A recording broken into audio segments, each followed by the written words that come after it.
सभी का अपना अपना रोल होता है, लेकिन है तो सभी जानवर। उसी प्रकार से छौराही प्रखंड में बहुत लोग हैं, लेकिन राम प्रताप पंडित और हमारे श्रीमान डॉक्टर साजिद पंडित जैसे दो चार लोग और उनको साथ देने के लिए आ जाए।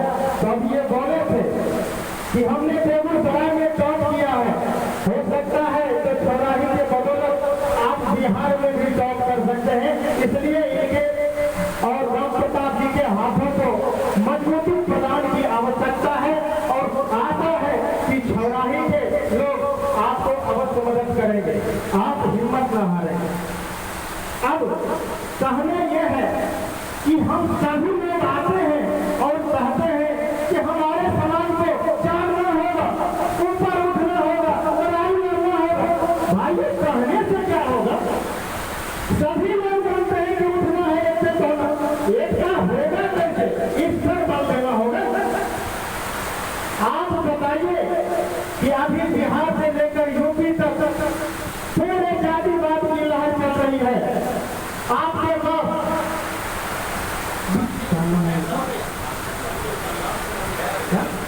रामचंद्र विद्यार्थी जैसे राष्ट्रीय लेवल के लोग हैं, हमारे पास रत्नों को हम जैसे बेहोशी हैं, लेकिन हम क्या कहते हैं? अम्बेडकर जी जिंदाबाद, अम्बेडकर जी जिंदाबाद। आप बताइए संविधान सभा को तैयार करने में कितने लोग थे? कितने लोग थे? और उस संविधान सभा के मसौदा पर दस्तखत करने वाला अंतिम व्यक्ति हमारे रघुनाथ कुमार थे।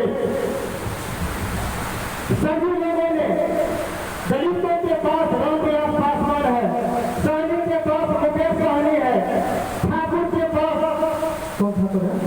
मुख्यमंत्री जी कर्पूरी ठाकुर जी हैं। और आपके पास क्या है? आपके पास क्या है बताइए? और जो है उसका नाम मेरे जैसा लोग नहीं जानता है, तो और लोग क्या जाने? इसका दोषी कौन है? इसका दोषी हम लोग हैं, हमारा समाज है कि जो हम अपने को छोड़कर दूसरे को कन्हा पर चढ़ा के ढोते हैं। आप जब तक प्रतीकात्मक रूप से किसी एक को मान के नहीं मरिएगा, मैं दावे के साथ कहता हूँ, आप लाख मीटिंग कर लीजिए, आप कभी सफल नहीं होइएगा। आगे बढ़ने के लिए आपको एक प्रतीक को ध्यान कर चलना होगा। आप रत्नाकर कुमार को मान के चलिए या एक विद्यार्थी जी को मान के चलिए, लेकिन एक को मान के चलना होगा। आप देखिए, गुस्सा नहीं कि मैं जब भी बोलता हूं तो कुछ न कुछ बात होती है, और अपने समाज के लोग बैठे हुए यहां नहीं बोलेंगे तो कहां बोलेंगे? आप इशारा करते हैं कि आप अभी नहीं बोलिए।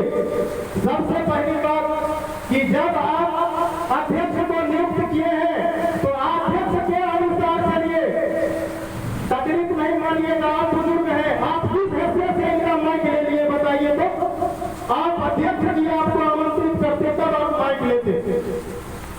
तकलीफ नहीं मानिएगा, सिस्टम को फॉलो कीजिए, सिस्टम को फॉलो कीजिएगा तब क्रांति आएगी।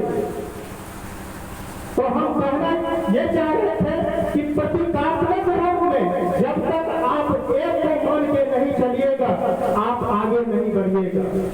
उम्र कम है, अनुभव मैंने किया है कि बहुत दिनों से अपना समाज आगे बढ़ने के लिए प्रयास कर रहा है, लेकिन क्यों नहीं सफल हो रहा है?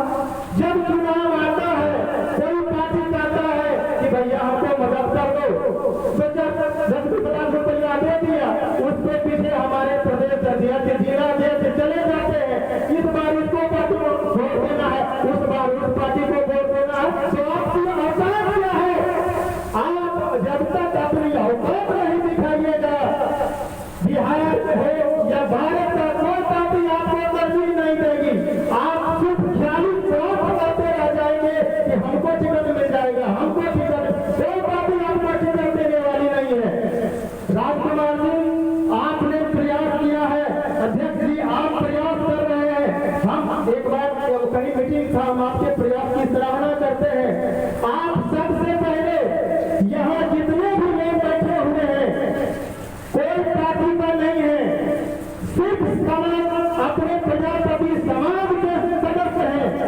जब भी चुनाव हो, यदि हमको कोई पार्टी तरजीह नहीं दे तो मेरे पास विकल्प है कि हम नोटा दबाएंगे और नोटा के बदले सरकार का ध्यान या किसी पार्टी का ध्यान आकर्षित करेंगे कि हम इतना है और मेरे वोटों की संख्या इतना है। इस बार हमको तरजीह नहीं देंगे, लेकिन अगले बार उसको तरजीह देना होगा। जो जीतने वाला है वह हार जाएगा, जो हारने वाला है वह जीत जाएगा। तब हमारा समाज आगे बढ़ेगा। सिर्फ कहने से मेरा समाज आगे नहीं बढ़ेगा। दर्द होता है कि आप रत्नप्पा कुम्हार और ये आशीष विद्यार्थी ये डिस्ट्रिक्ट सतल से गायब कैसे हैं? जब भी कहीं सभा हो, उस सभा में अपने स्टेज पर लगाइए, रत्नप्पा कुम्हार हो या आशीष विद्यार्थी हो, हमारा कोई भी प्रतीक है, हमारा यही दोनों है। इसी दोनों को मान के हम चलेंगे, तब हमारा राह कठिन होगा, तब हमारी कोई राजनीतिक दल हमको तरजीह देगी, वरना संभव नहीं है। हम ज्यादा समय नहीं लेते हुए बस आग्रह करेंगे कि अगर हमारे समाज के लोग निर्णय लेते हैं कि आमुख पार्टी को इस बार सपोर्ट करना है, तो आप सेल्फ निर्णय नहीं लीजिएगा, सेल्फ निर्णय नहीं लीजिएगा। इसलिए मैं कह रहा हूं, और मैं खुले आम कहने का आदी हूं, मैं किसी से डरता नहीं हूं। थोड़ा बाबा तकलीफ नहीं मानिएगा, आपसे थोड़ा हमको अति हो रहा है कि आप कहीं बोल दीजिए। आप हमारा देश आजाद होगा, आजाद हो लोगों ने इस देश को चलाने के लिए संविधान की आवश्यकता को महसूस किया और संविधान बना, उसका अध्यक्ष भी बना, उसका सचिव भी बना, जिसमें हरिजनों को आरक्षण मिला, अति पिछड़ों को आरक्षण मिला। लेकिन बताइए अध्यक्ष जी से पहले आपके बेगूसराय में कितने मुखिया और सरपंच थे? आपने सुना है कि 20 साल पहले कोई मुखिया या सरपंच कुम्हार प्रजापति समाज में से भी होता था? सुने हैं तो बताइए। नहीं सुने हैं, इसलिए मैं आपको बताता हूं, एक अम्बेडकर जी के भरोसे ही आरक्षण नहीं है। आरक्षण में आरक्षण देने का कोई काम भी किया है तो उसका नाम नीतीश कुमार है। यदि नीतीश कुमार नहीं होते तो आज सरपंच साहब सरपंच नहीं होते। मैं मुंह पर कर रहा हूं, पीठ पीछे नहीं कर रहा। अगर सरपंच साहब है तो नीतीश कुमार के बदौलत है। इसलिए निर्णय लेते वक्त फड़फड़ाइएगा नहीं। हम कहेंगे कि आपको कोई पार्टी तरजीह नहीं देती है तो नोटा आपके पास विकल्प है, और नहीं तो पति मरे तो मरे, सौतन विधवा होनी चाहिए, ऐसी बात नहीं होनी चाहिए।